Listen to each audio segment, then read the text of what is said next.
श्री नारायण के छठे अवतार श्री परशुराम भगवान की प्रागट्योत्सव है। संपूर्ण देशवासियों को, संपूर्ण राष्ट्रवासियों को, संपूर्ण सनातनियों को अक्षय तृतीया की और भगवान श्री परशुराम के प्रागट्योत्सव की बधाई। परशुराम भगवान से हमको एक चीज बड़ी विचित्र, बहुत सुंदर चीज सीखना चाहिए कि कैसी भी विषम परिस्थिति आई पर परशुराम भगवान हार नहीं मानते। शिवलिंग पर, एक पत्ते पर या पुष्प पर एक बूंद शहद लगाकर शिव जी को समर्पित कर कर देखिए। अगला वर्ष तक इंतजार करना, बाबा आपकी जिंदगी में चार चांद न लगा दे उस मधु के बल पर, तो आनंद कीजिए। शंकर के मंदिर में जाकर शिव जी को जल चढ़ाकर जब कोई चंदन की 3 लाइन भगवान शंकर के शिवलिंग पर खींचता है, शंकर उसका हाथ पकड़कर उसका भाग्य लिखना प्रारंभ कर देते हैं। शंकर के मंदिर में जाकर एक लोटा जल चढ़ाना प्रारंभ करता है, 3 रेखाएं खींचना प्रारंभ करता है, चंदन लगाकर फिर कुंड बनाना प्रारंभ करता है। बाबा उसके भी जीवन में सुख हाथ पकड़कर देना प्रारंभ। और एक निवेदन आप लोगों से भी है, दी जा रही है अक्षय तृतीया, सत्तू का प्रयोग अवश्य करना, करोगे ना? उसका दान अवश्य करना। कोई आए उसको थोड़ा सा सत्तू अवश्य खिलाना। 3 चीजें होती हैं सत्तू में, गेहूं, चने की दाल, जौ, इनको गलाया जाता है। रात भर गलाने के बाद इसको फिर सेका जाता है, सेक कर पिसाया जाता है, फिर उसका प्रयोग किया जाता है। महाराज चाहे फिर उसको घोल कर आप शक्कर के साथ, गुड़ के साथ, नमक के साथ, जीरे के साथ, पुदीना के साथ, जिसके साथ हमें खाना है वो तुम्हारे ऊपर, पर दान करना सत्तू का जरूर है। एक चुटकी मात्र भी अगर सत्तू आपने दान किया है बैसाख महीने में, उसका फल जरूर मिलेगा, जरूर। बैसाख के महीने में इसके घर में पार्थिव शिवलिंग का निर्माण होता है, उसके घर में कभी लक्ष्मी की कमी नहीं होती है, वहां लक्ष्मी सदा निवास, वहां लक्ष्मी सदा निवास कर, सदा। और मेरी जीजियों, जितनी मेरी बेटियां बैठी हैं, माताएं बैठी हैं, मेरे भाई जितने बैठे हैं, जितने मेरे जीजी बैठी हैं, जितने मेरे जीजा बैठे हैं, उनसे निवेदन करूंगा, महीने में, 2 महीने में, 4 महीने में, 6 महीने में ऐसा नियम बनाओ कि मिट्टी अपने गमले में से लेकर, भले गमले के अंदर ही शिवलिंग का निर्माण कर लो, उसकी पूजन कर लो, दिया लगाकर, जल चढ़ाकर बाबा से प्रार्थना कर लो और उसी मिट्टी को वहीं गमले में ही विसर्जन करो। श्री शिवाय नमस्तुभ्यम कहने वाला, नमः शिवाय कहने वाला, ओम नमः शिवाय को कहने वाला, भगवान शंकर को याद करने वाला, शिव की आराधना साधना करने वाला कभी जिंदगी में भटकता नहीं है, उसको उसकी मंजिल मिलती जरूर है। इसी बैसाख के महीने में परशुराम जयंती के दिन या अमावस्या के दिन या पूर्णिमा के दिन शंकर भगवान को समर्पित होता है और भगवान विष्णु को समर्पित होता है। दुनिया के लोग कहते क्या होगा सत्तू से? सास अपनी बहू से कहती बेटा सत्तू बना ले, थोड़ा सा सत्तू बाजार से ले आना, 10 रुपए का खरीद कर ले आना, आज सत्तू, आज पूजन करेंगे सत्तू की, अक्षय तृतीया है, थोड़ा सा पूज देंगे, थोड़ा सा भगवान को भोग लगा देंगे, सत्तू का लड्डू बना लेंगे। बोलो नहीं जी, सही है कि गलत है?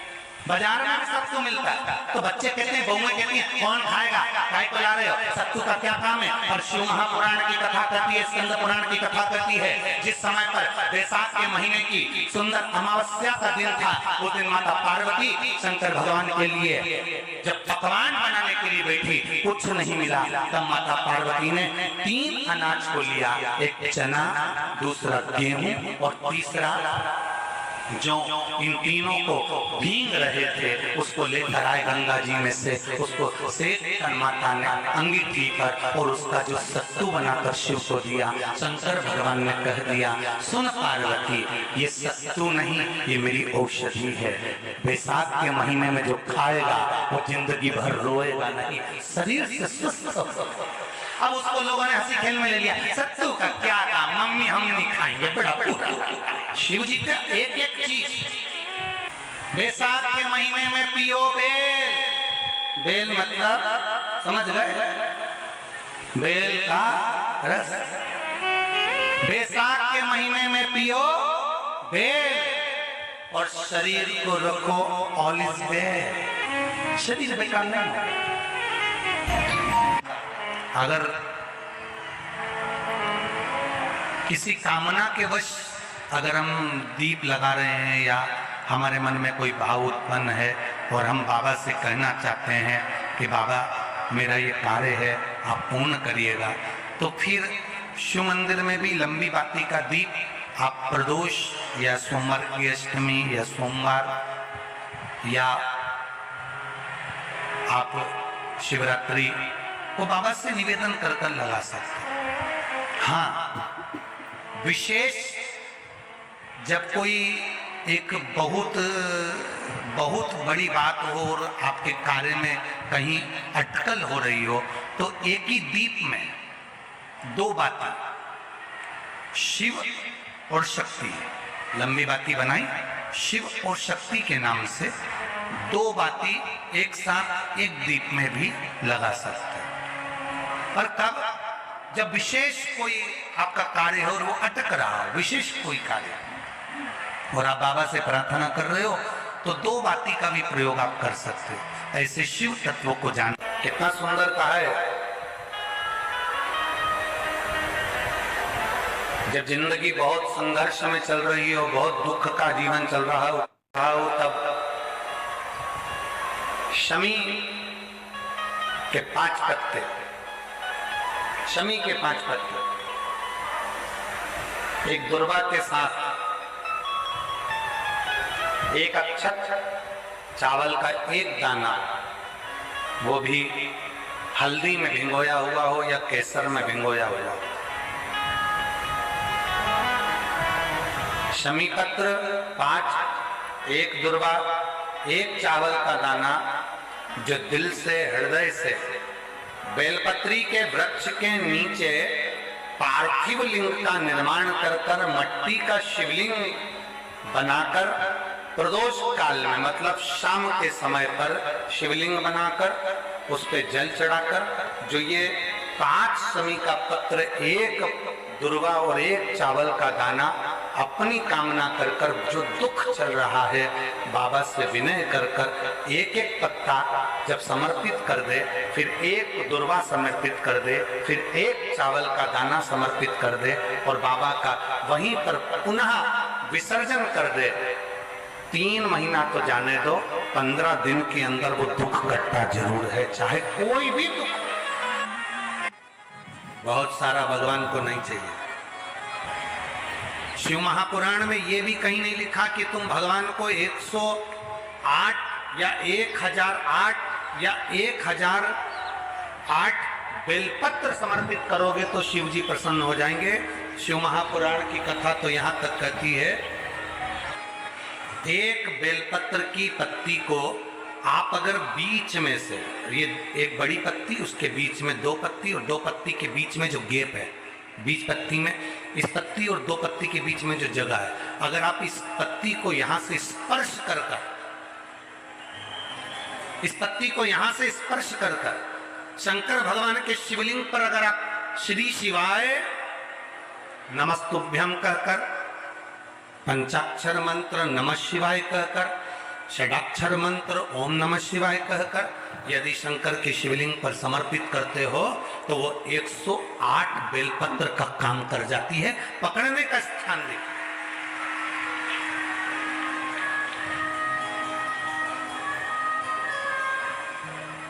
देखिए, ये स्थान की बड़ी मूलता है, जो थोड़ा सा समझेंगे अपन, थोड़ा ध्यान देंगे तो ये जो स्थान है ये बड़ा मूल माना गया।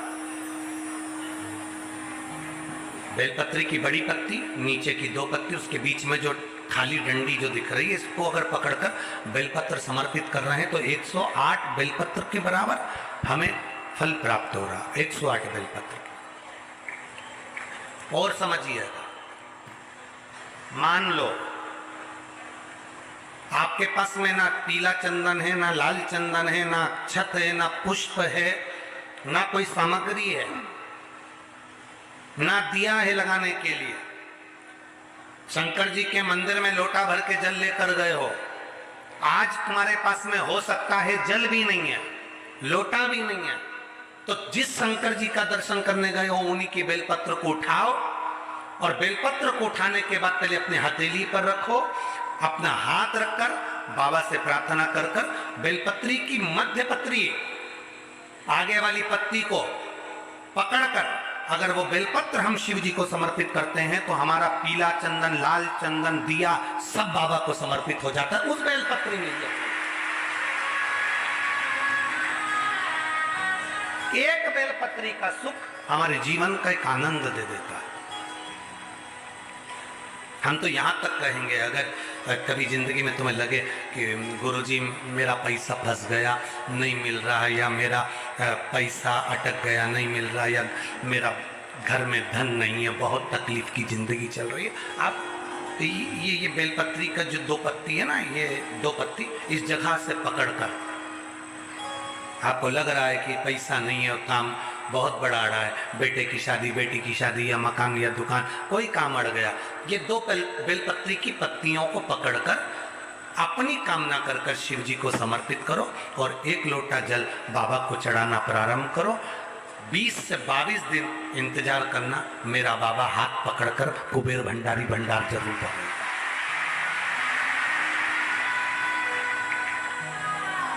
दो पत्ती को पकड़कर, लोग कहते हैं ब्रह्मा विष्णु महेश है बेलपत्री में, शिव जी के 3 नेत्र हैं बेलपत्री में, शंकर भगवान के त्रिशूल की 3 कोर है बेलपत्री में। हम कहते हैं अभी थोड़ा आप स्मरण करेंगे, अगर आप शिव महापुराण को अच्छे से पढ़ेंगे तो आपको ज्ञात होगा, कुबेर को धन देने वाले कौन है? बोलते जाओ जरा जमकर, कुबेर भंडारी, कुबेरेश्वर महादेव, मतलब शिव शंकर कुबेर को धन देते हैं। जिस समय पर भगवान विष्णु संपूर्ण विश्व के कल्याण के कार्य करने लगे, कुछ नहीं हाथ में रहा, तब लक्ष्मी से उन्होंने धन लिया। आपने वहां तिरुपति बालाजी की कथा सुनी होगी, लक्ष्मी से धन लिया।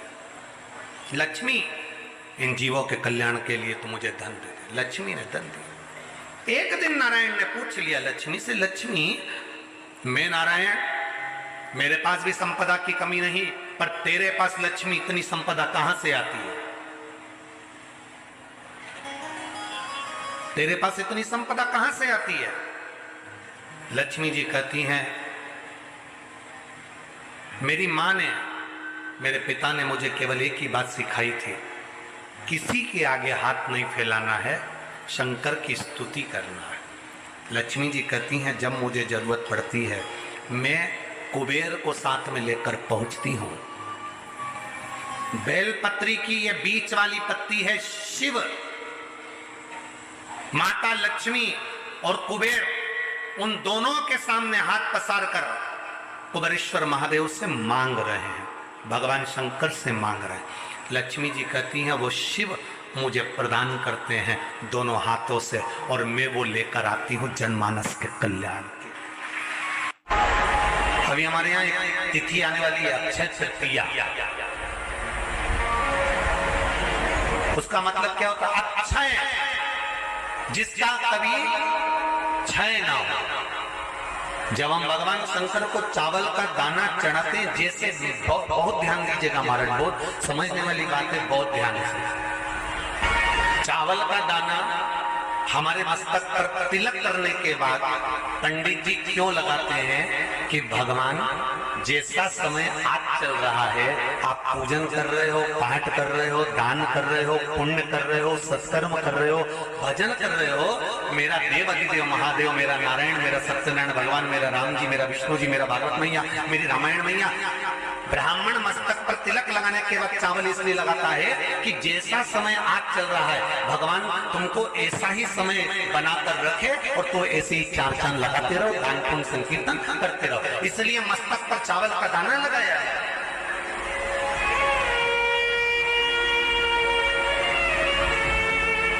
शंकर जी को चढ़ाते क्यों है, पहले तो वो समझ। बेलपत्री का तो महत्व आपको बार बार बताया कि बेलपत्री शिव जी को क्यों चढ़ाई जाती है, कहीं रोग के लिए, कहीं बीमारी के लिए, कहीं किस कार्य के लिए, कहीं कोई कार्य के लिए, कहीं कोई कार्य के लिए। चावल का दाना अगर हम शंकर भगवान को चढ़ा रहे तो क्यों चढ़ा रहे हैं, उसका कारण क्या है? चावल का दाना शिव को चढ़ाने का केवल एक कारण रहता है कि चावल को अक्षत कहते हैं। अक्षत का मतलब होता है अक्षय।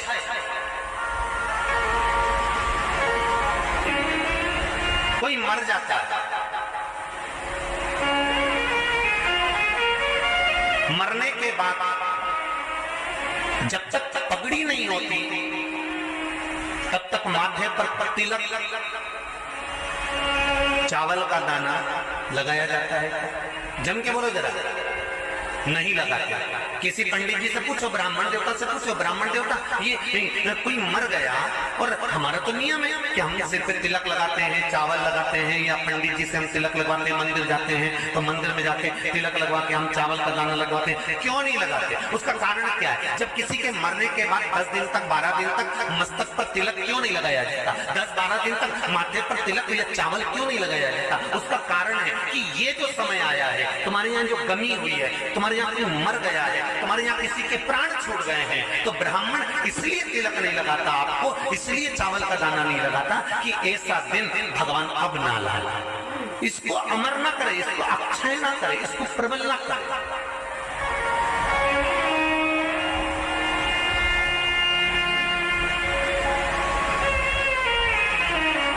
भगवान आज अक्षय तृतीया है, भगवान श्री नारायण के छठे अवतार श्री परशुराम भगवान की प्रागट्योत्सव है।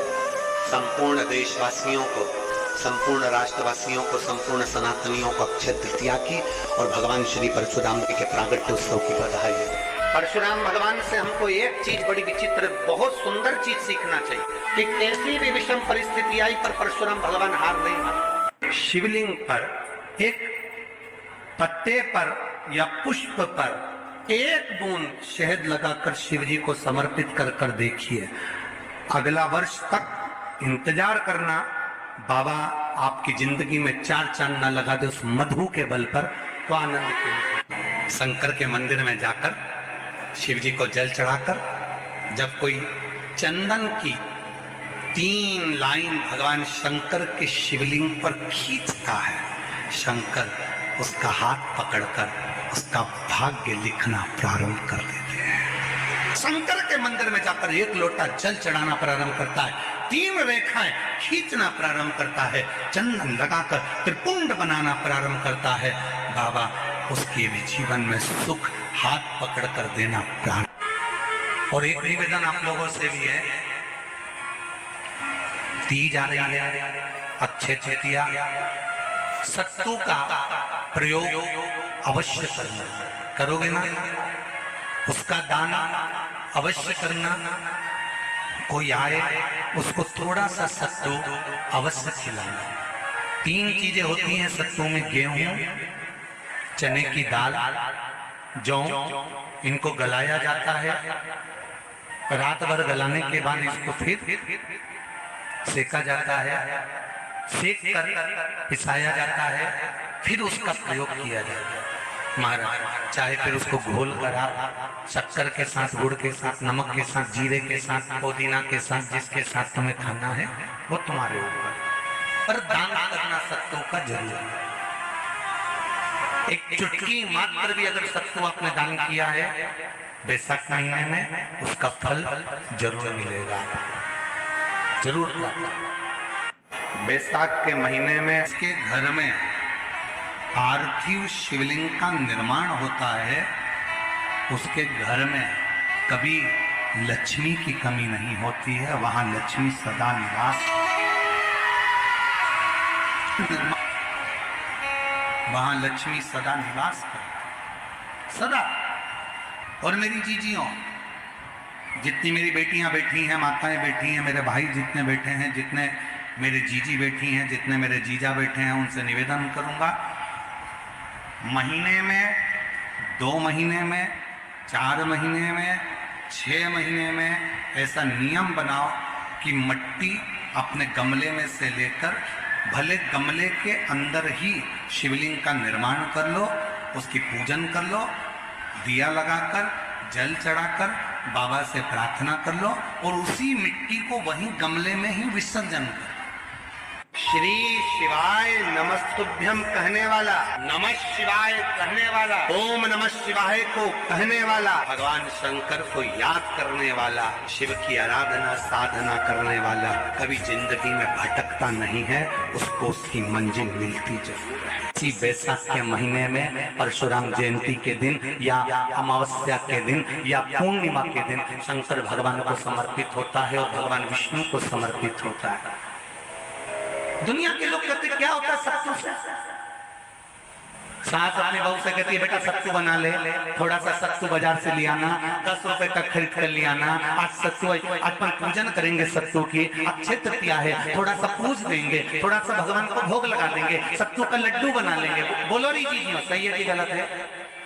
बाजार में भी सत्तू मिलता है, तो बच्चे कहते हैं, बहुएं कहती हैं कौन खाएगा, काय को ला रहे हो, सत्तू का क्या काम है? पर शिव महापुराण की कथा कहती है, स्कंद पुराण की कथा कहती है, जिस समय पर बैसाख के महीने की सुंदर अमावस्या का दिन था, उस दिन माता पार्वती शंकर भगवान के लिए जब पकवान बनाने के लिए बैठी, कुछ नहीं मिला, तब माता पार्वती ने 3 अनाज को लिया, एक चना, दूसरा गेहूं और तीसरा जो इन तीनों को भींग रहे थे, उसको लेकर आए गंगा जी में से, उसको सेक कर माता ने अंगीठी पर और उसका जो सत्तू बनाकर शिव को दिया। शंकर भगवान ने कह दिया, सुन पार्वती, ये सत्तू नहीं, ये मेरी औषधि है। बैसाख के महीने में जो खाएगा वो जिंदगी भर रोएगा नहीं, शरीर से स्वस्थ होगा। अब उसको लोगों ने हंसी खेल में ले लिया, सत्तू का क्या काम, मम्मी हम नहीं खाएंगे, बड़ा पूरा। शिव जी का एक एक चीज बैसाख के महीने में पियो बेल, बेल मतलब समझ गए, बेल का रस। बैसाख के महीने में पियो बेल और शरीर को रखो ऑलिव बेल, शरीर बेकार नहीं है। अगर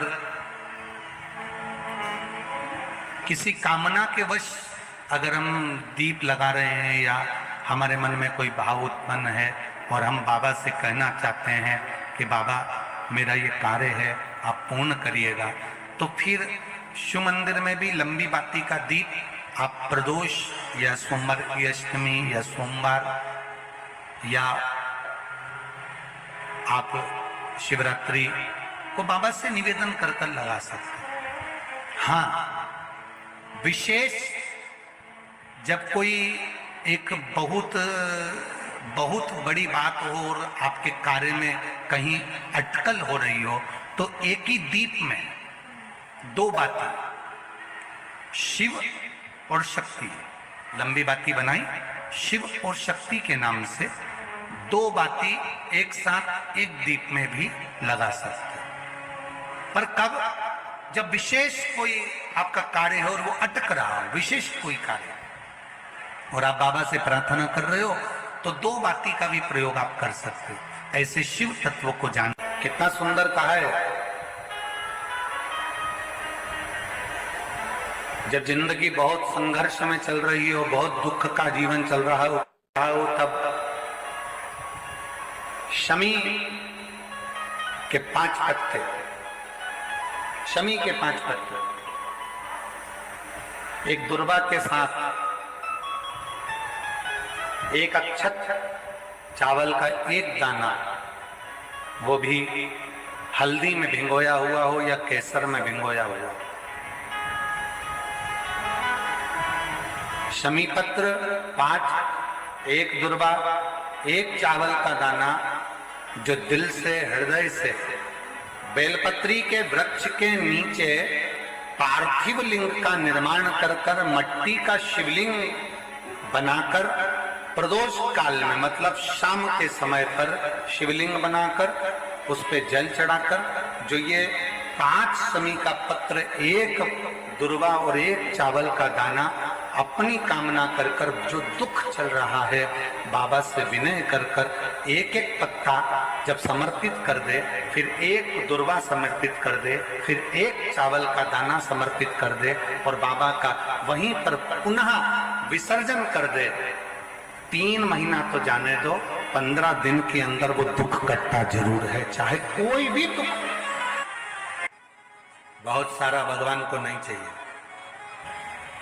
शिव महापुराण में ये भी कहीं नहीं लिखा कि तुम भगवान को 108 या 1008 या 1008 बेलपत्र समर्पित करोगे तो शिव जी प्रसन्न हो जाएंगे। शिव महापुराण की कथा तो यहां तक कहती है, 1 बेलपत्र की पत्ती को आप अगर बीच में से, ये एक बड़ी पत्ती, उसके बीच में 2 पत्ती और 2 पत्ती के बीच में जो गैप है, बीच पत्ती में, इस पत्ती और 2 पत्ती के बीच में जो जगह है, अगर आप इस पत्ती को यहां से स्पर्श कर कर, इस पत्ती को यहां से स्पर्श कर कर शंकर भगवान के शिवलिंग पर अगर आप श्री शिवाय नमस्तुभ्यम कहकर, पंचाक्षर मंत्र नमः शिवाय कहकर, षडाक्षर मंत्र ओम नमः शिवाय कहकर यदि शंकर के शिवलिंग पर समर्पित करते हो तो वो 108 बेलपत्र का काम कर जाती है। पकड़ने का स्थान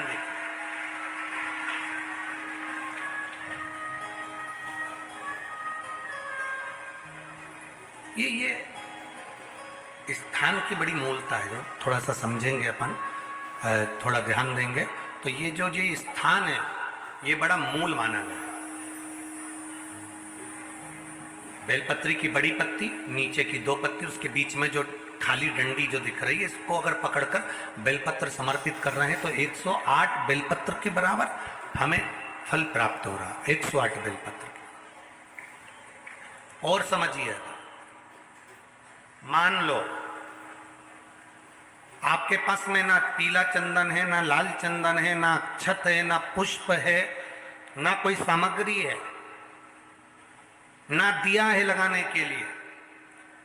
शंकर जी के मंदिर में लोटा भर के जल लेकर गए हो, आज तुम्हारे पास में हो सकता है जल भी नहीं है, लोटा भी नहीं है, तो जिस शंकर जी का दर्शन करने गए हो उन्हीं की बेलपत्र को उठाओ और बेलपत्र को उठाने के बाद पहले अपने हथेली पर रखो, अपना हाथ रखकर बाबा से प्रार्थना कर कर बेलपत्री की मध्य पत्री, आगे वाली पत्ती को पकड़कर अगर वो बेलपत्र हम शिव जी को समर्पित करते हैं तो हमारा पीला चंदन, लाल चंदन, दिया सब बाबा को समर्पित हो जाता है उस बेलपत्री में। एक बेलपत्री का सुख हमारे जीवन का एक आनंद दे देता है। हम तो यहां तक कहेंगे, अगर कभी जिंदगी में तुम्हें लगे कि गुरुजी मेरा पैसा फंस गया, नहीं मिल रहा है, या मेरा पैसा अटक गया, नहीं मिल रहा, या मेरा घर में धन नहीं है, बहुत तकलीफ की जिंदगी चल रही है, आप ये बेलपत्री का जो 2 पत्ती है ना, ये 2 पत्ती इस जगह से पकड़कर, आपको लग रहा है कि पैसा नहीं है, काम बहुत बड़ा अड़ा है, बेटे की शादी, बेटी की शादी, या मकान या दुकान, कोई काम अड़ गया, ये 2 बेलपत्री की पत्तियों को पकड़कर अपनी कामना कर कर शिव जी को समर्पित करो और 1 लोटा जल बाबा को चढ़ाना प्रारंभ करो। 20 से 22 दिन इंतजार करना, मेरा बाबा हाथ पकड़कर कुबेर भंडारी भंडार जरूर करेगा।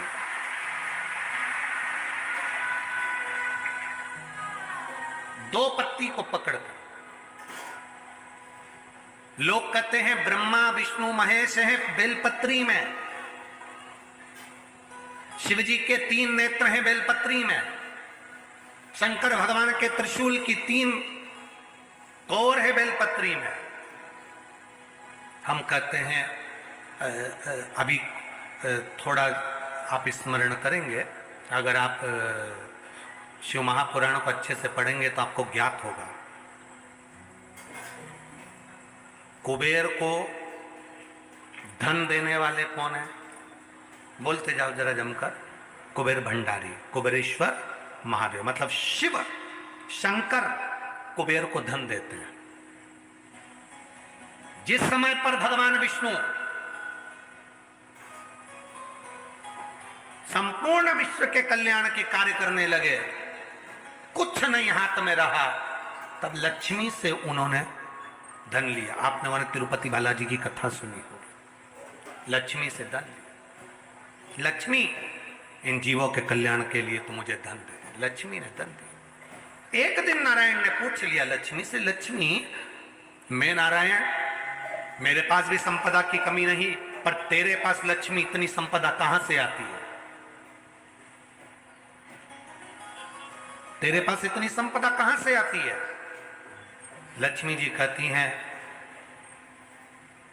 मेरी मां ने, मेरे पिता ने मुझे केवल एक ही बात सिखाई थी, किसी के आगे हाथ नहीं फैलाना है, शंकर की स्तुति करना है। लक्ष्मी जी कहती हैं, जब मुझे जरूरत पड़ती है मैं कुबेर को साथ में लेकर पहुंचती हूं। बेलपत्री की ये बीच वाली पत्ती है शिव, माता लक्ष्मी और कुबेर, उन दोनों के सामने हाथ पसार कर कुबेरेश्वर महादेव से मांग रहे हैं, भगवान शंकर से मांग रहे हैं।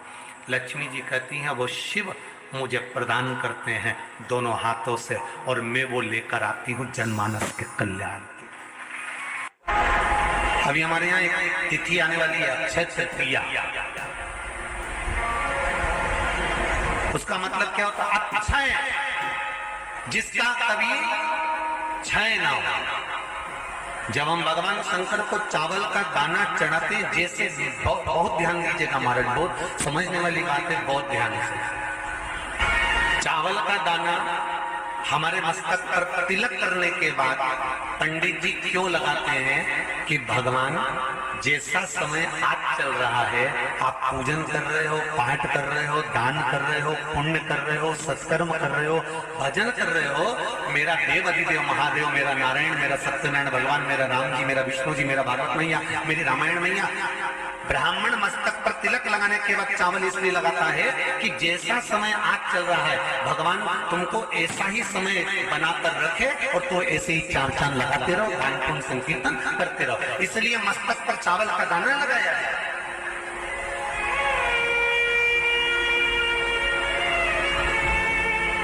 शंकर जी को चढ़ाते क्यों है, पहले तो वो समझ। बेलपत्री का तो महत्व आपको बार बार बताया कि बेलपत्री शिव जी को क्यों चढ़ाई जाती है, कहीं रोग के लिए, कहीं बीमारी के लिए, कहीं किस कार्य के लिए, कहीं कोई कार्य के लिए, कहीं कोई कार्य के लिए। चावल का दाना अगर हम शंकर भगवान को चढ़ा रहे तो क्यों चढ़ा रहे, उसका कारण क्या है? चावल का दाना शिव को चढ़ाने का केवल एक कारण रहता है कि चावल को अक्षत कहते हैं। अक्षत का मतलब होता है अक्षय।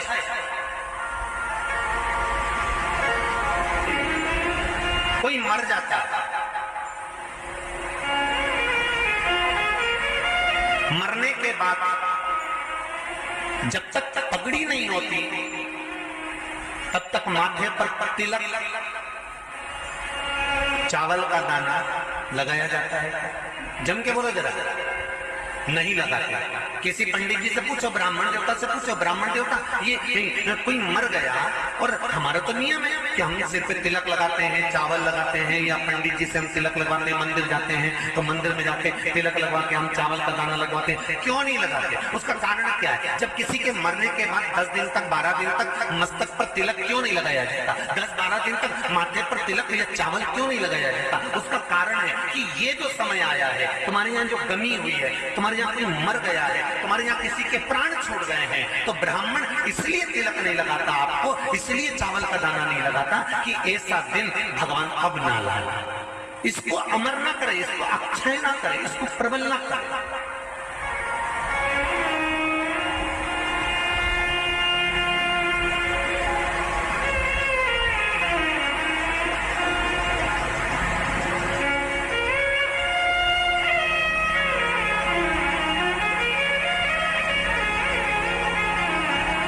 और जब चावल का दाना, तो यहाँ शिव महापुराण की कथा करी, चावल का दाना हम शिव जी को क्यों चढ़ाते हैं, भगवान को क्यों समर्पित करते हैं, भगवान के पूजन में अक्षत क्यों समर्पित करते हैं, चावल क्यों समर्पित करते हैं, उसका कारण क्या है? तो कहा आज मैंने जब चावल का दाना आपको समर्पित करा है, जिस भाव से, जिस विश्वास से, जिस श्रद्धा से, जिस मन से मैं आपको रिझा रही हूँ, हे भोलेनाथ मेरी ये मनोकामना पूर्ण कर, इसको अक्षय कर देना, इसको अमर कर देना, बस इतनी कृपा आप कर।